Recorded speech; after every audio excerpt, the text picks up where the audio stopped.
Күндүн маанилүү жаңылыктар менен Жалбырак ТВ каналынын күн бүгүн программасы. Студияда мен Тимур Владислав, саламатсыздарбы. Алгач чыгарылыштын кыскача мазмуну менен таанышып алыңыздар.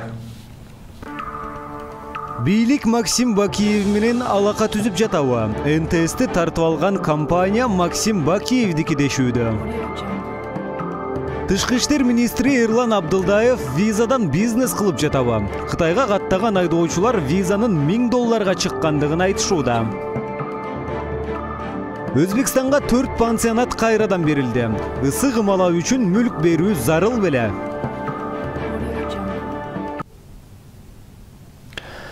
Ысык көлдө 2 унаа кагышып, 8 адам оор жараат алып ооруканага түштү. Алардын 5-өө жандандыруу бөлүмүнө жаткырылган, 4-өөнүн абалы өтө эле оор. Бул тууралуу Ысык көл райондук ооруканасынан билдиришти.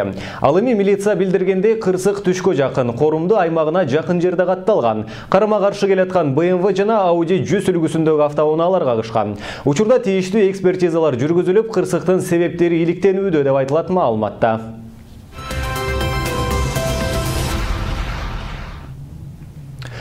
НТС каналы жабылат деген сөз коомчулукта желдей тарап. Муну бийликтин Бабановдон өч алуу аракети катары баалашууда. Анткени коомчулук каналды Бабановго таандык деп билет. Максим Бакиевге таандык делген компаниянын каналды кайтарып алуу боюнча доо арызын кыргыз соттору канааттандырганы дагы түшүнүксүз жагдайга кептеди. Кыргыз бийлиги Бакиевдер менен кызматташа баштадыбы деген күдүк ойлор жаралууда. Теманын уландысы кезектеги материалда. Кыргызстандагы алдыңкы телеканалга көз артууда.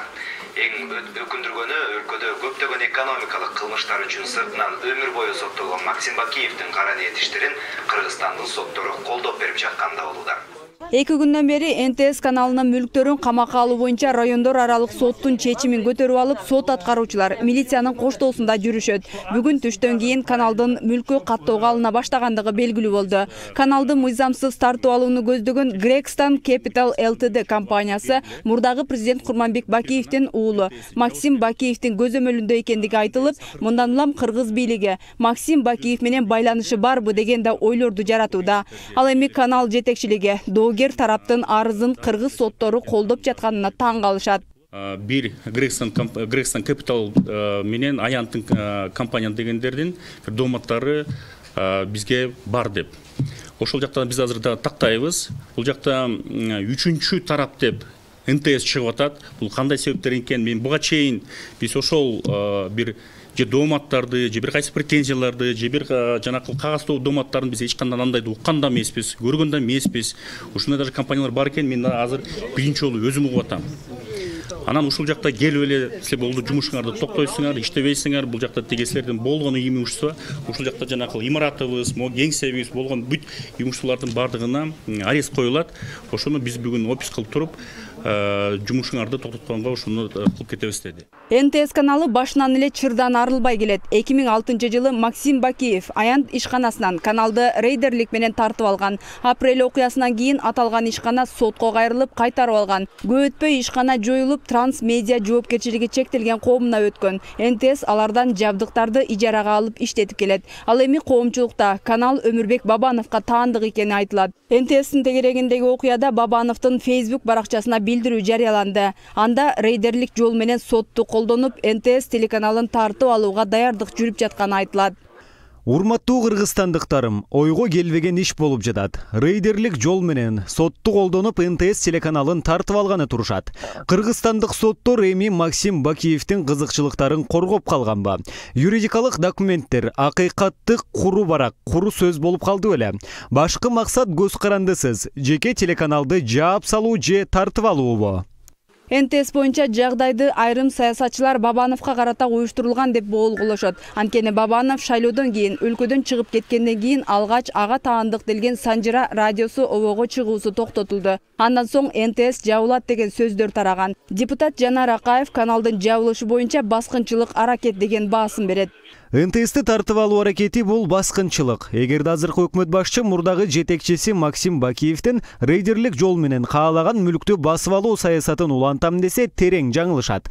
Мыйзамды одоно бузуп бийликти сындап келген Сентябрь телеканалын жабышкан. Эми анча-мынча өкмөттү сынга алган НТС телеканалына көз артып, рейдерлик жол менен тартып алганы турушат. Буларда дароо арыз жаза койгон Маевскийлери ар дайым пайда бола калышат тура. Бирөөнүн мүлкүн тартып алып, мыйзамды тебелеп, сөз эркиндигин чектеген адамдар эч качан таза коомду кура албайт. Таза коом деген мектепке интернет тартып коюу же планшет көтөрүп калуу эмес. Таза коом куруш үчүн биринчи кезекте адилеттүү система куруу зарыл. Бүгүн НТС-ти тартып алса, эртең кезекте дагы эмне?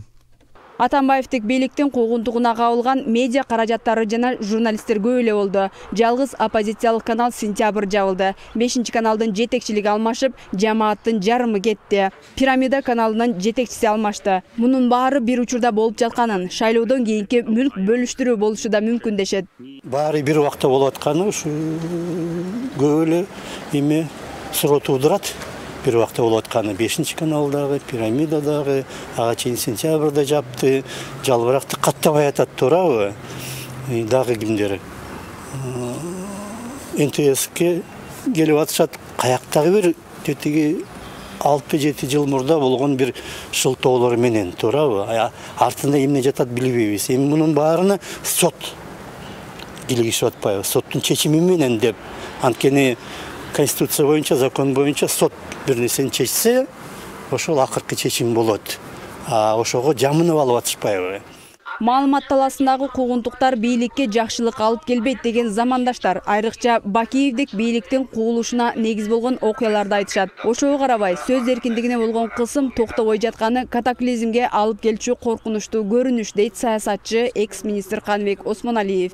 Анан Бакиевдин учурундагы ошол журналисттердин жазаланышы, өлтүрүлүшү керек болсо, студиялар тартып алуу каналдарды, ошолордун аягы эмне менен бүттү эле. Бирок элдин оозун жаап, кыргыз эли өзүнө мүнөздүү болгон баягы эркиндик сүйгөн касиетин аз дагы болсо кичине тоюндуруп, ушул турган оппозициялык эмелер, басылмалар. Мамлекет аны утурлап тосуп алып, ошол көрсөтүлгөн сын пикирлерди жоюнусун иштеген ордуна кайта тартып алып, анан кийин өздөрүнө алып алып, же жаап коюу менен булар абдан чоң бир катаклизмге кетип аткандай сезилип атат да. НТС каналынын жетекчилиги эфирин убактылуу токтото турганын айтты. Эгерде канал жабылса, мындай иштеген 120дан ашуун кызматкер жумушсуз калганы турат. Бул көрүнүш бийликти ойлондурбайт. Миңдеген көрүүчүлөрү бар Сентябрды мыйзамсыз сот чечиминен жаап салып, бийлик одоно ката кетирген. Баса Сентябрь каналынын ишин жогорку сот 25-декабрда карайт. Кандай чечим чыгат, али белгисиз. НТС каналы 2010 жылы рейдерлик жол менен басылып алынган жана ага Өмүрбек Бабанов аралашкан. Бул тууралуу каналдын үстүнөн доо арыз жазган Грексton Capital Ltd компаниясынын адвокаты Елена Дзимитович маалымат жыйынында билдирди.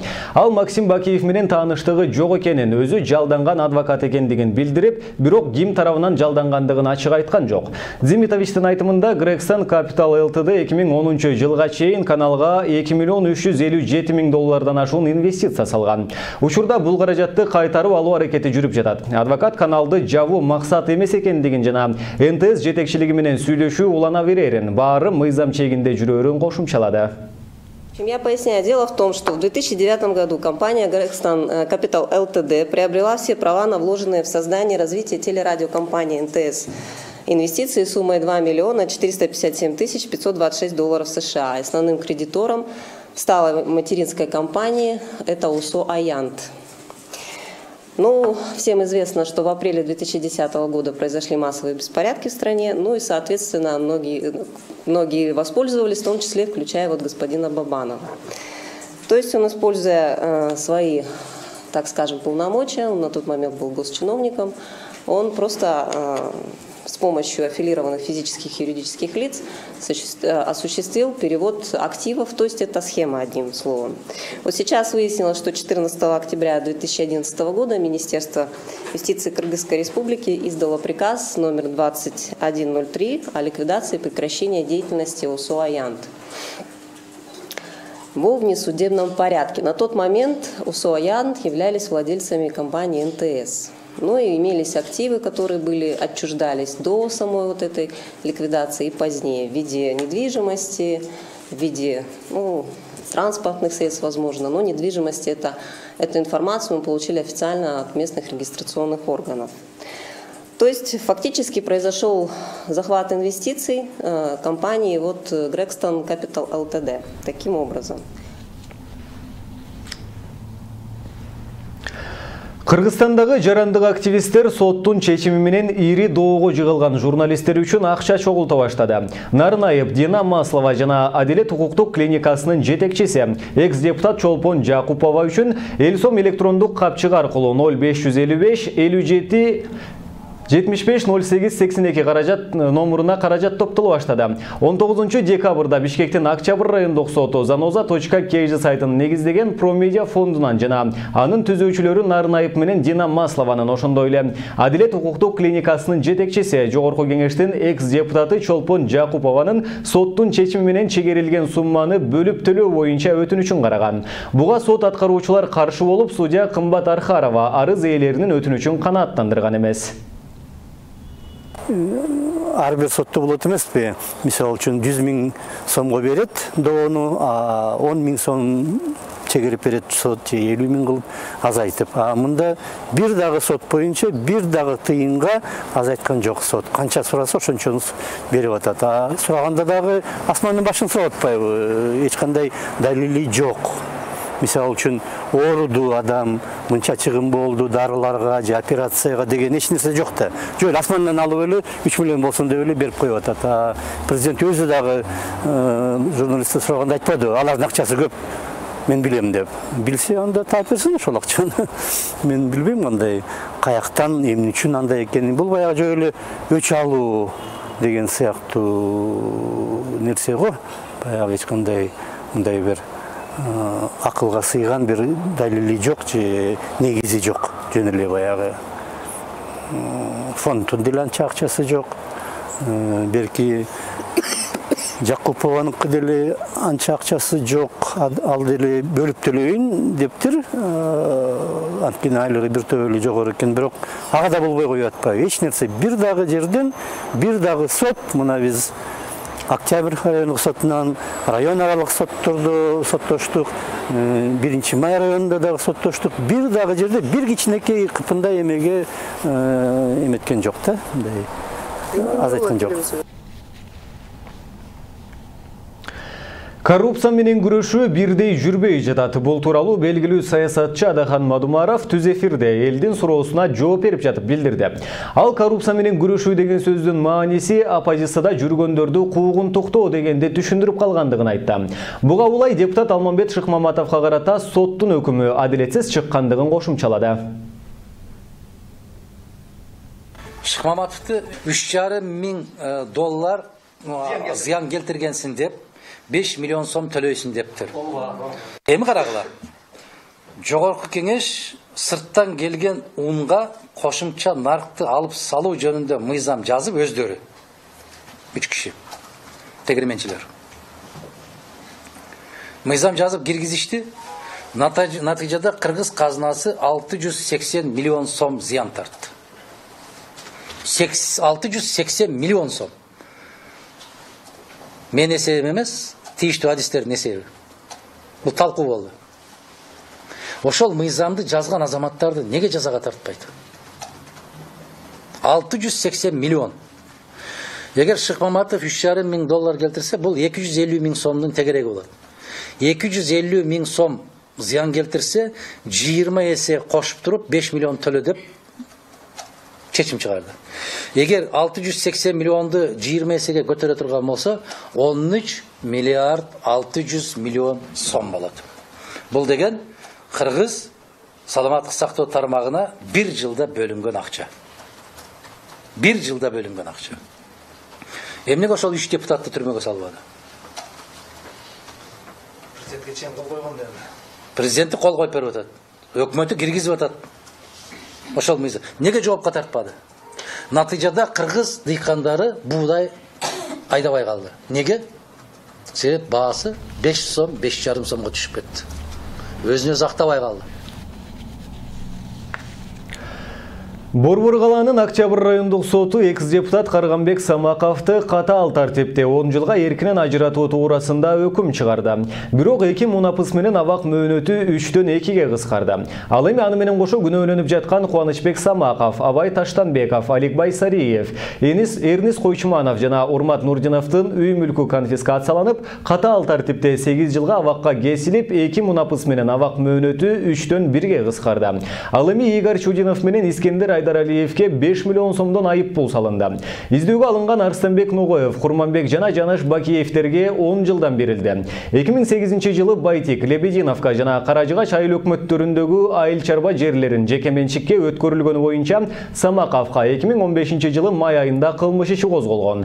Ал эми ноябрда башкы прокуратура ишти сотко өткөргөн. Самақовтан тышкары аталган иш боюнча уулу Кубанычбек Самақовка, Жаныш жана Курманбек Бакиевтерге иш ачылган. Мындан тышкары Аламүдүн райондук соту тарабынан мыйзамсыз токтом чыгарып берген үчүн ошол кезде өкмөттү жетектеп турган Игорь Чудиновка, биринчи вице-премьер Искендербек Айдаралиевке жана айыл чарба министри Арыстанбек Ногоевке айып тагылган.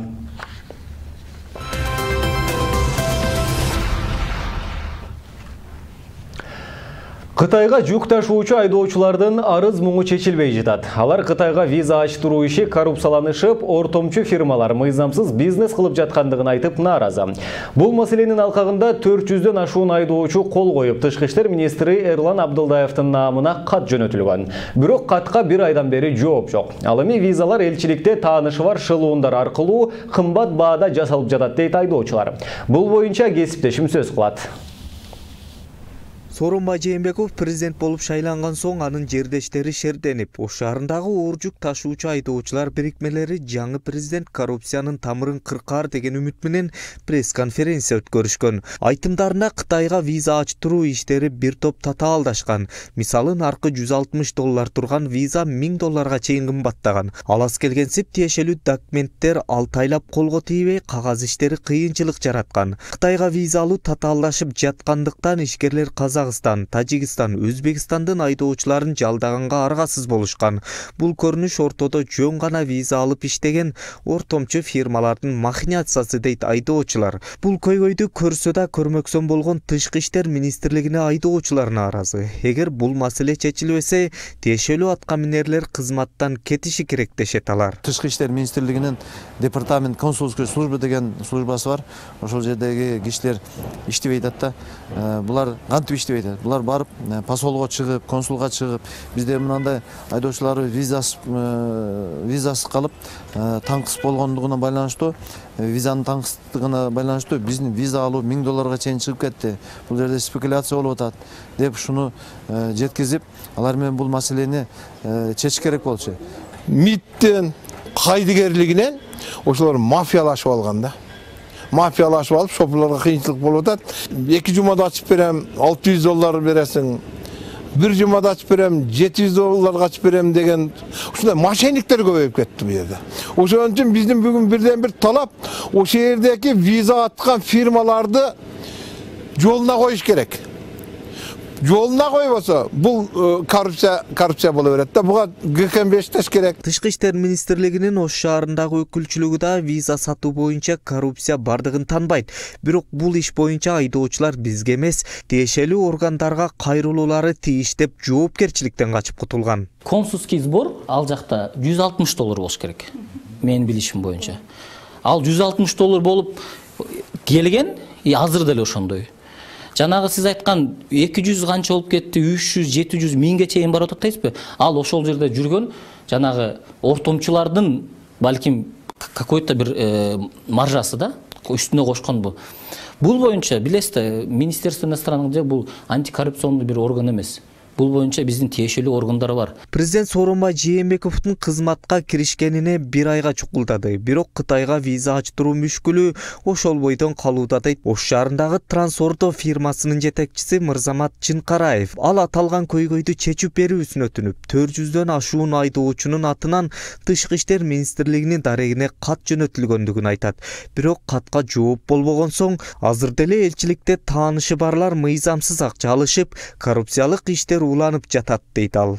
Бул жерде баягы эмеде Бишкекте бир фильм ачылып кетти өздөрүнчө. Анан же колунда машина жок, офис жок, печатчыдыгы салып алса, ушинтип узурпация кылышып, бааны көтөрүп атышат. Баягы срочный деп туруп шылтап кылышат да, өздөрүнүн посольстводо тааныштары бар, башкалары бар. Бул маселе боюнча Тышкы иштер министрлиги менен байланышууга жасаган аракетибизден майнап чыккан жок. Ал эми Жогорку кеңештин депутаты Эмил Токтошевдин атына виза көйгөйү боюнча бир канча жолу кат жөнөтүлгөн. Депутаттар айдоочулардын арызын жалпы жыйында көп жолу көтөрүштү. Бирок кайдыгер мамиле жасаган Тышкы иштер министри жоопкерчилик тартышы керек дейт ал. Туура бизге да бир нече кайрылууга келип түшкөн, айрыкча ош тараптын айдоочулары Кытайга өткөрүп албай, же виза албай кыйналгандан биз бир нече жолу жыйындан, депутаттар залынан көтөрдүк эле. Бирок тилек каршы азыр толугу менен чечилди. Бул мурда виза берүү ишин ГРЭСтин департамент паспорт берүү виза бөлүмү аткарчу эле. Бирок азыркы учурда буну МИД өзүнө алган. Ошо байланыштуу МИД ойлойм, МИД буну көбүнчө коррупциялык ишке айландырып, ушундай водителден акча алып, өзүнүн айтканына $1000 берсе күтүп дегенин уккандан кийин бул деген ошол жерде ошол консулство же МИДтин бөлүмү бир туура эмес ишти жасап атат. Себеби буну чечиш үчүн биз кайрылдык, бирок жыйынтык жок. Муну бир жакшы үстүртөн же катуу көзөмөлдөн алып, бунун аягынан чыгыш керек. Белгилей кетсек, Кыргызстандан Кытайга жүк ташуучу 3000ден ашуун унаа бар. Президент Сооронбай Жээнбеков бул маселеге өзү көңүл бурбаса, жүк ташып үй бүлө баккан 1000ден ашуун айдоочулар жапа чегүүдө дейт Трансордо фирмасынын жетекчиси Мырзамат Чыңгараев. Мамлекеттик мүлктү башкаруу фонду Ысык көлдүн жээгиндеги 4 пансионатты Өзбекстанга кайрадан өткөрүүнү караган келишимди даярдады. Өкмөт башчысы Сапар Исаковдун буйругуна ылайык Мамлекеттик мүлктү башкаруу фонду Ысык көлдүн жээгиндеги 4 пансионатты Өзбекстанга өткөрүп берүүнүн шарттарын караган келишимди даярдап чыкты. Ага ылайык Ысык көл районунун Бостери айылындагы Бостери, мурдагы Алтын ком, Карабай айылындагы Алтын жай, мурдагы Рохат НБО, Энесай, мурдагы Диларом жана Тоңдун Күнчыгыш айыл өкмөтүндөгү Бустон пансионаттарына өзбек тараптын ээлиги таанылат. Өзбекстан тарап келишимдин шарты боюнча аларды өнүктүрүү үчүн инвестиция салууга милдеттенет. 1,5 жыл мурда ал пансионаттарды мамлекетке өткөргөн мурдагы премьер-министр Темир Сариев 24 жылдан кийин Кыргызстандын менчигине өткөрүлгөн эс алуу жайларын кайрадан Өзбекстанга өткөрүп берүүнүн шарттарын сындап чыкты. Анын айтымында өкмөт ал эс алуу жайларын Кыргызстандын менчиги катары калтырып, бирок аларды узак мөөнөткө ижарага берүү боюнча сунуш киргизиши керек болчу. 4 пансионатты биз менчик алганбыз. Бул биздин менчик, биздин жерибизде турат. Имараттардын баары тең биздики. Анткени ошол мыйзам боюнча, келишим боюнча, эл аралык келишим боюнча ал бизге өткөн. Эми аны чогуу колдонолуу десе, бул таптакыр башка маселе. Бизде андай тажрыйба бар.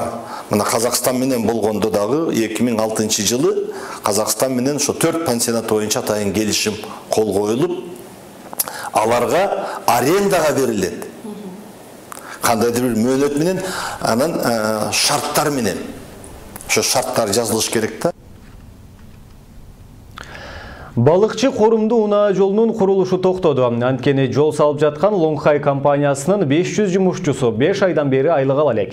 Буга байланыштуу жумушчулар борборго келип, өкмөт үйүнүн алдында митинг өткөрүүнү пландашкан. Бирок жумушчулардын жамааттык кошуунунун жетекчилиги маселени алгач бийликке жеткирип, алардын маянасын өндүрүүгө аракет кылышаарын убадалап, жумушчуларды тынчтандырган. Жаңы жылдын алдында бийликке акыркы үмүт менен кайрылып жатабыз. Компаниянын жетекчилигине кайрылсак, алар бизге өкмөт компанияга акча которбой жатат дешти. 5 айдан бери айлыгыбызды албай кыйналып кеттик. Кредиттерибиз бар, үй бүлөбүздү бага албай жатабыз дешет жумушчулар тобунун жетекчиси маалымат жыйынында. Биздин иштеп тапкан 5 айлык маянабызды ушул жаңы жылга чейин кыска мөөнөттө биздин айлык акыбызды ошол жерде иштеп аткан карапайым элдерге төлөп берет деген чоң үмүтүбүз менен бүгүн ушу өкмөткө да кайрылып кетет элек, жогорку кеңештин депутаттарына да кайрылып кетет элек, жана коомчулукка да кайрылат элек. Кимди бул маселе кайдыгер калтырбаса. Өзүңүздөр билгенде мен жана айтып кеттим, биздин ошол жерде иштеген жумушчуларыбыздын майыналары 12 миңден 20 миңге чейин орто айлыктары. Жумуш оор, билесиңер, жайдын ысыгында да иштеп атышат, суулукта да иштеп атышат. Бирок бүгүнкү күндө мына жумуш токтоп калды. 5 айдан бери айлык майына төлөнө элек. Биз Кытай компаниясынын жетекчилигине бир нече рет кайрылып келдик. Алар да бизди үмүттөндүрүп, мына бул жумада болсо, аркы жумада, бул айда болбосо, аркы айда төлөнөт деген үмүт менен келдик. Бирок биздин дагы чыдамыбыз түгөндү. Ушуну менен бүгүнкү чыгарылышыбыз соңуна чыгат. Кечиңиздер көңүлдүү улансын. Сак саламатта туруңуздар.